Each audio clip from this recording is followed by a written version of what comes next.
السلام علیکم ورحمۃ اللہ وبرکاتہ۔ دنوں میں دولت مند بننے کا خفیہ راز: غریب بندہ کئی فیکٹریوں کا مالک بن جائے گا۔ وہ وظیفہ کون سا ہے؟ سورہ بقرہ، سورۃ نمبر 2، آیت نمبر 201۔ ربنا آتنا فی الدنیا حسنۃ وفی الآخرۃ حسنۃ وقنا عذاب النار۔ یہ وظیفہ ہے، اس کی تعداد نہ قرآن میں موجود ہے نہ حدیث میں کہ کتنی تعداد میں پڑھے، جتنا مرضی پڑھے۔ قرآن مجید نے یہ کہا ہے کہ نذکر اللہ ذکرا کثیرا، اللہ کا ذکر زیادہ سے زیادہ کریں۔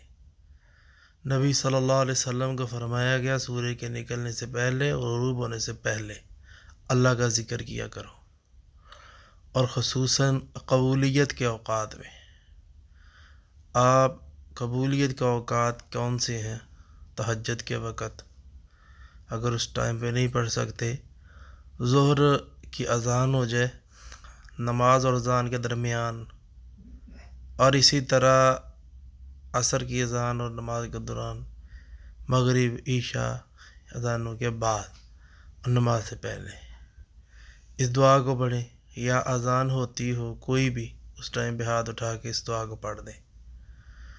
اور اسی طرح یہ دعا جو ہے لا الہ الا انت سبحانک انی کنت من الظالمین پڑھ کے پھر اس کو پڑھ دیں ربنا آتنا فی الدنیا حسنۃ۔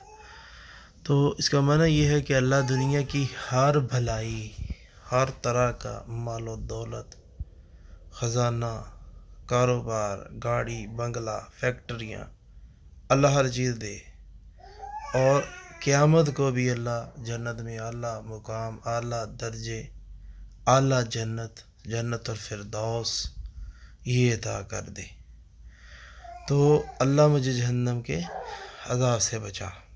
اس جگہ یہ ایک بات غور سے سننے والی یہ ہے کہ اللہ سے ہمیشہ دنیا ہی نہیں مانگنی چاہیے، آخرت میں جنت کا سوال بھی ساتھ کرنا چاہیے، کیونکہ اللہ فرماتے ہیں جو شخص دنیا ہی مانگتا ہے آخرت میں اس کو کچھ نہیں ملے گا۔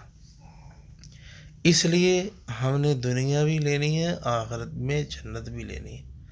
اس لیے ناظرین، اس وظیفے کو ہم زیادہ سے زیادہ پڑھیں،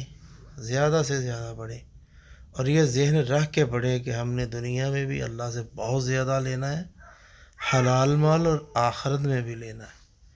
انشاءاللہ اللہ دنیا اور آخرت میں دے گا، بشرطے کہ انسان اگر تقوی اختیار کر لے، چھوٹے گناہوں سے بڑے گناہوں سے بچنا شروع کر دے، تو یہ فائدہ ہوگا کہ اللہ تبارک و تعالی فرماتے ہیں وَمَن يَتَّقِ اللَّهَ يَجْعَل لَّهُ مَخْرَجًا، جو مجھ سے ڈرتا ہے ہم اس کے لیے نکلنے کے راستے پیدا کر دیتے ہیں، وَيَرْزُقْهُ مِنْ حَيْثُ لَا يَحْتَسِبُ، ہم اس کو بے حساب رزق دیتے ہیں۔ تو سمجھ آتی ہے اللہ سے ڈرنا چاہیے۔ جو شخص اللہ سے ڈرتا ہے اللہ اس کو بے حساب رزق دیتا ہے۔